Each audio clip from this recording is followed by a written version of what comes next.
Good morning, everybody. How are you all? Hope you are fine and staying safe home.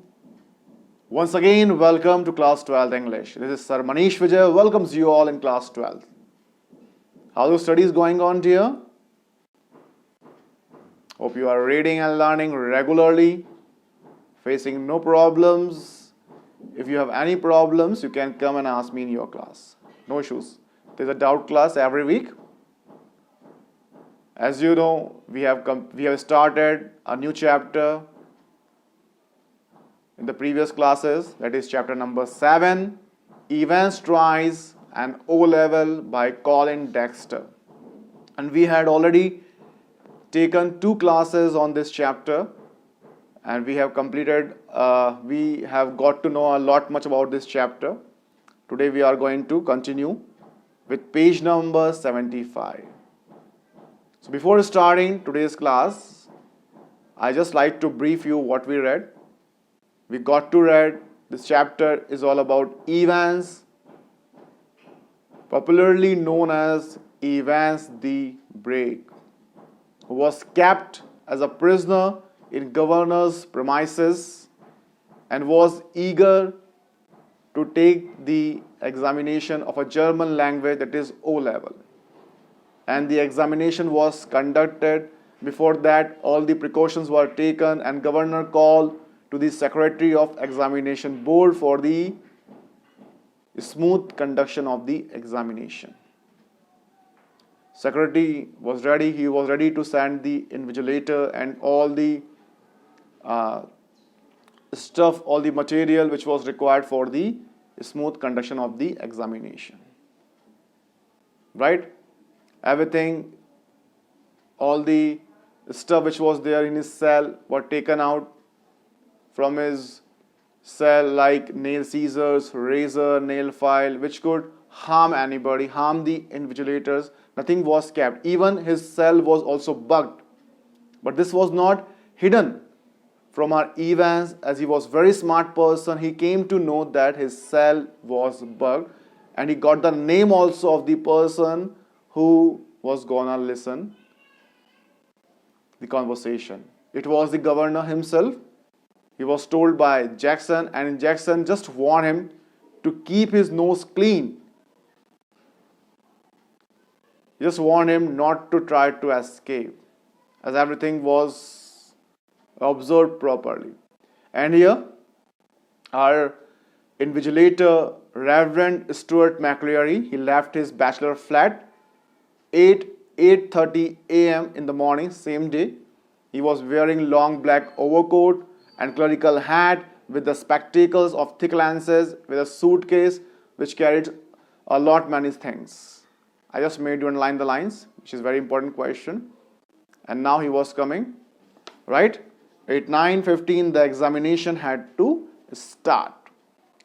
And afterwards, when everything was done, the tables and the chairs were arranged in the room for the examination, Jackson made his final appearance. He was there to warn him, to wish him best of luck. Everything was done. Okay, fine. So now, he wished him good luck. We have read till here. Now please take out page number 75. The chapter is Events Tries an O-Level, the last chapter of your book. The para which we are going to read is 1, 2, 3, 4, last 4th para. In the little lodge, just inside the prison's main gates, the Reverend S. McCleary signed his name neatly in the visitor's book, and thence walked side by side with the silent prison officer across the exercise yard to D wing, where he was greeted by Jackson. The wing's heavy outer door was unlocked and locked behind them. The heavy inner door the same, and McCleary was handed into Stephen's keeping. It was a scene. In the little lodge, there was a small lodge just inside the prison's main gates. Now there were main gates of the prison. Just inside the main gates there was a very small lodge, kind of small room, right? Where our Reverend S. McLeary, he just signed his name neatly in the visitors book. You all know about visitor books. The visitors book was kept there, in which all the visitors of the jail, of the prison, had to sign their name and all details. And afterwards he just signed that. It was inside the prison, just next to the main gates. He signed his name, and then he walked towards the Ivan's cell, and just beside him there was a silent prison officer who was not speaking anything. Afterwards they just passed across the excise yard. Then they reached to D wing. At D wing he was greeted by Jackson. That prison officer handed Stuart McLeary to Jackson. The wing's heavy outer door was unlocked, and there was a very heavy outer door at D wing. It was unlocked. Jackson and Stuart McLeary entered the door. Again, the door locked behind them. The heavy inner door the same. Afterwards there was an inner door also, which was also heavy. It was also unlocked. Then both the persons entered the wing, and that inner door also was locked behind them. And McLeary was handed into Stephen's keeping. And after that, McLeary was with Stephen. You can see the security. Where was Evans kept? Do you think it was easy to escape from that? You would have seen so many of the Hollywood movies like Fast and Furious, and in those movies it has been shown how they are kept securely. There's a movie also, Escape, Jail Escape. Get the razor, murmured Jackson. Jackson spoke, asked him to get the razor. Stephens nodded. Well, keep your eyes skinned. Clear? He just asked him to look at him carefully. Don't give him a single chance. Stephens nodded again. He listened to the orders given by his senior officer. He just nodded. And McLeary, his feet clanging up the iron stairs. They were climbing on these stairs. They were also of iron. And as they were climbing these stairs towards D wing, these stairs were clanging, sound of iron. Followed his new guide. McLeary had a new guide, Stephens, and finally stood before a cell door. Now they were there before the cell door. You can see how many precautions were taken. Where Stephens opened the peephole and looked through. Now, in the cell door, there was a peephole. Stephens just opened the peephole and looked inside the cell. That's him, sir. Evans, facing the door, sat quietly at the farther of two tables. His whole attention riveted to a textbook of elementary German grammar. Stephens took the key from its ring, and the cell lock sprang back with a thudded metallic twang. He just peeped through the peephole and showed Evans to Stuart McLeary that he was there. Evans, he was sitting quietly, just far from those two tables, facing the door. His whole attention was in a textbook of elementary German grammar. He was looking at that as he was learning something. Stephens just took the key from his cell ring. A ring was there, key ring. He just took the key from that ring unlocked the lock, and the cell lock just sprang with a sound, thudded, like this, with a metallic twang. You can see the lock was also very heavy and quite strong with a lot of sound. If it was unlocked by anybody, it could be heard, right? Kindly turn the page number 76. It was 9:10 a.m. now. When the governor switched on the receiver, it was 9:10 a.m. The governor, who was sitting in his room, he just turned the receiver on. He had instructed Jackson to tell Evans of the temporary little precaution that was only fair.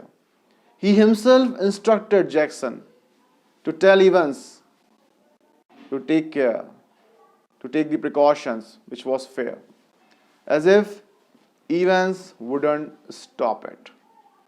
If Evans did not spot it, the bug, Jackson was going to tell him about the bug, to take precaution, but Evans was very smart. But wasn't it all a bit theatrical? Now, governor was thinking himself that wasn't it a bit theatrical, quite overacting, schoolboyish, kiddish, childish type of thing. How on earth was Evans going to try anything on today? Now, governor was talking to himself. He was thinking. He was just wondering about Evans, how he was going to escape from the prison today with that much of safety. If he was so anxious to make another break, why in heaven's name hadn't he tried it from the recreational block? Then he thought further, as if Evans wanted to escape from the prison that day, he could have escaped from the recreational block, which was not that much secure. It was easy for him to escape from there, but he did not try to escape from there. So how could he try to escape from his cell, which was quite secure? And there he was now, sitting in a locked cell. Right now, he was sitting in a cell which was completely locked. All the prison officers on the alert. Two more locked doors. You have seen there was an inner door, then outer door, very heavy ones, between his cell and the yard. Afterwards, there was a yard also, with a wall as high as a haystack, which is a very high wall. It is not easy to climb that wall. Yes, Evans was as safe as houses. He was very much safe there, like houses of parliament or White Houses. So, he was just thinking, if he wanted to escape, he could escape from the recreational block, but he did not do that. Now he was in his cell, which was very much secure, safe, observed, guarded by the prison officers. His cell also was very strong. There were two doors which were very heavy. So how could he escape from that place? He was just wondering. And he was making himself sure, relaxed, by thinking that nothing wrong would gonna happen. Fine? Anyway, it wouldn't be any trouble at all to have the receiver turned on for the next couple of hours or so. Then he thought himself, it was not a big problem, as he had bugged him already and the receiver was there in his room. It was not a big deal to turn it on. Let it be. It was just a matter of a couple of hours, 2 hours.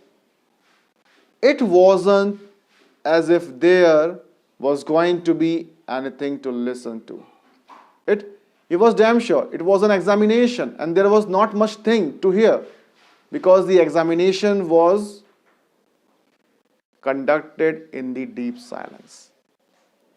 Amongst other things, an invigilator's duty was to ensure the strictest silence was observed. This was among one of the duties of invigilator, to take care of utter silence in the examination room. So, no words. But, still that little nagging down. But still there was a doubt which could not be nagged of his escapism. Might Evans try to take advantage of McLeary? It could be possible that Evans could take the advantage of that decent, simple McLeary, get him to smuggle in a chisel or two. He could ask him to smuggle, to bring a chisel or a ladder or rope ladder or something else. Though governor was just making some, I can say, his own ideas. Anything could be happen, right? Understanding, everybody? The governor sat up rightly. It was all very well getting rid of any potential weapon that Evans could have used. But what about McLeary? What if, quite unwittingly, the innocent McLeary had brought in something himself? A jackknife, perhaps? What if Evans held him hostage with such a weapon? The governor, he was sitting there sharply, ready to hear each and everything. And he was just appreciating himself that it was very good to get rid of all the things from Evans' cell which could be used as a potential weapon by Evans. But what about McLeary? McLeary was not asked not to bring anything, and McLeary was not, I can say, inspected also, frisked also. So it could happen that our McLeary, unwittingly, without knowing, without thinking, could have brought something himself, right? Maybe a jackknife or something, or Evans could hold him as hostage and asked him to bring something with such a weapon like jackknife. Jackknife is a sort of knife. So the governor was just wondering about all the possible things, all the possible weapons, all the possibilities. Understood? The governor, after thinking a lot about all those things, he just reached for the phone. It was 9:12 a.m. The examinee and the invigilator had already been introduced by Stephens. When Jackson came back and shouted to McLeary through the cell door, "Can you come outside a minute, sir?" "You too?" Stephens.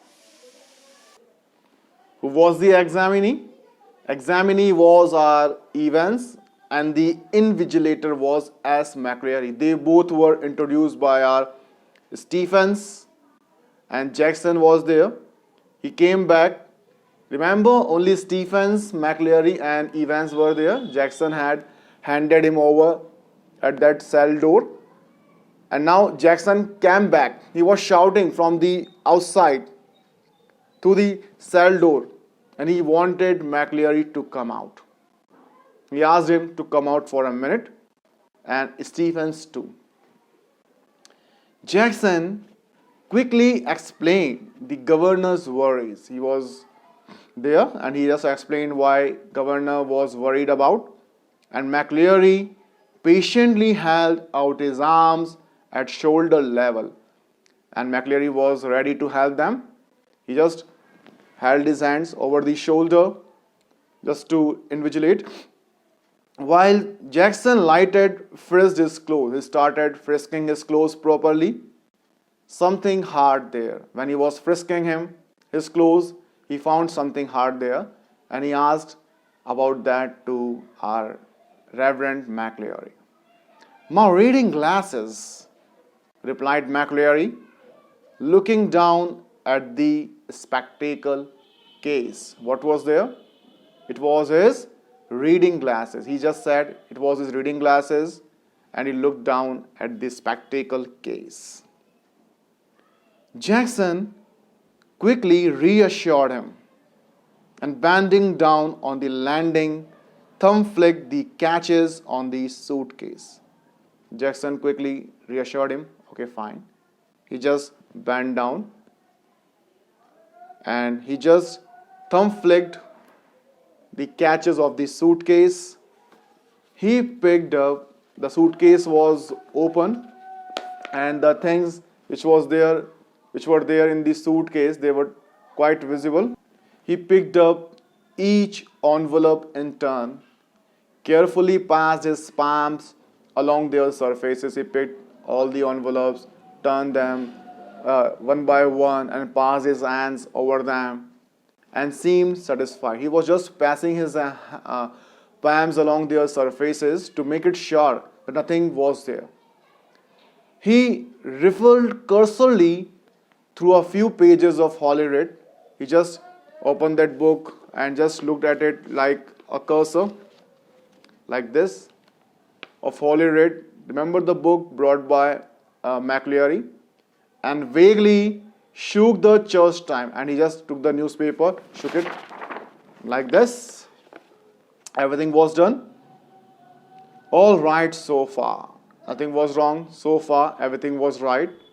But one of the objects in McLeary's suitcase was puzzling him sorely.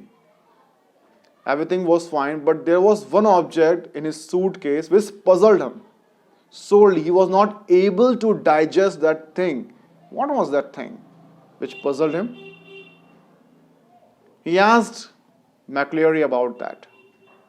Do you mind telling me why you have brought this, sir? He held up a smallish, semi-inflated rubber ring, such as a young child with a waist of about 12 inches might have struggled into. He just held up a very small, semi-inflated rubber ring. Very small means you can imagine a very small ring, like this much of size. A ring was there, a tube was there, which was half filled, semi-inflated rubber ring. Half filled, maybe with air or some sort of liquid, semi-inflated, such as it was very small, that a young child of age 12, a young child with a very small waist, just of 12 inches waist, could not enter into it, had to struggle a lot to enter in that ring. It was very small ring of rubber, which was semi-inflated. That thing was really puzzling R. Jackson why that thing was there, and he asked about that to R. McLeary. And he just spoke in a funny manner to have fun. You thinking of going for a swim, sir? He asked him that if he was going for swimming by wearing that small tube. Fine, simple thing. McLeary's hitherto amiable demeanor was slightly ruffled by this tasteless little pleasantry, and he answered Jackson somewhat sorely. If you must know, I suffer from hemorrhoids, and when I am sitting down for any length of time. Write the meanings. Hitherto. Hitherto means yet, till now.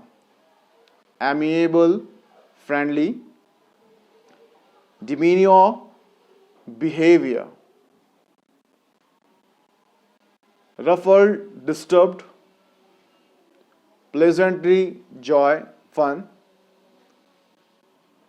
Sorely, with I can say with bad mood, bitterly.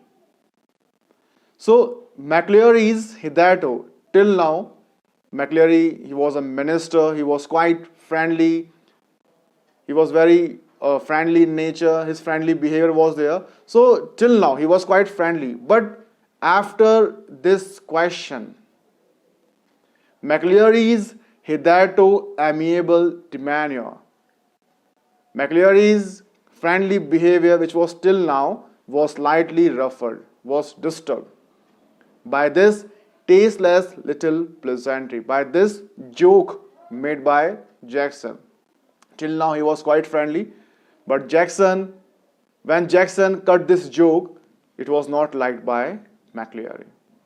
He got angry and he answered Jackson bitterly, with some sorely, somewhat sorely, bitterly, that if he must know, he suffered from hemorrhoids. He was suffering from a disease, hemorrhoid, piles, and he was not able to sit at a single place for any land for a long time. It was quite difficult for him to sit at a single place for a long time. It is a problem of a person who is suffering from hemorrhoid. That's why he has brought that tube to sit over that to make him comfortable. He did not complete his sentence. He was cut short by Jackson. Maybe he felt very embarrassed for asking such a silly question to such a reverend as McLeary. Very sorry, sir. I didn't mean to. The embarrassment was still reddening Jackson's cheeks when he found the paper knife at the bottom of the case. Jackson was quite embarrassed. His cheeks were reddening with that embarrassment, and he was not able to speak further. He just begged for apologies. And he just continued searching, frisking, and he found a paper knife at the bottom of the case. A knife was there, paper knife. Still he was embarrassed. He spoke further. I think I would better keep this though, if you don't mind. That, sir? He asked him to take that paper knife along with him, with his permission, and he took that paper knife along with him. He was just making sure that nothing could be left with McLeary which could be used by our Evans as a weapon. Clear? Now, have you all understood? Frisking was also done. Everything was fine now. Before we read further, there is a question. Will the exam now go as scheduled or not? Fine? It was 9:18 a.m. before the governor heard their voices again. It was 9:18 a.m. Exam was to start at 9:15, but it was 3 minutes late. Frisking was done. McLeary was sent back to the cell. It was clear that the examination was going to be more than a little late in getting underway. It was clear that examination was going to be late that day. Fine? So, this is all about the chapter. Evans tries an O-level. Before the examination started, you can see all the possible precautions were taken by the governor, by the prison officer for the smooth conduction of examination, for making it sure that Evans could not escape. He was kept safely in a cell which was endowing with 2 heavy doors with very good locks with the iron stairs, so that it was quite impossible for him to escape from the prison. Right? So, I hope everything is clear. As McLeary, he was also frisked by R. Jackson completely, and paper knife which was found there, it was also taken by R. Jackson. With this, I just want to wind up today's class with simple homework. Read the chapter, read the part which is taught to you, and we are going to continue with this chapter in the next class. Till then, goodbye. See you. Keep learning, keep practicing. Take care.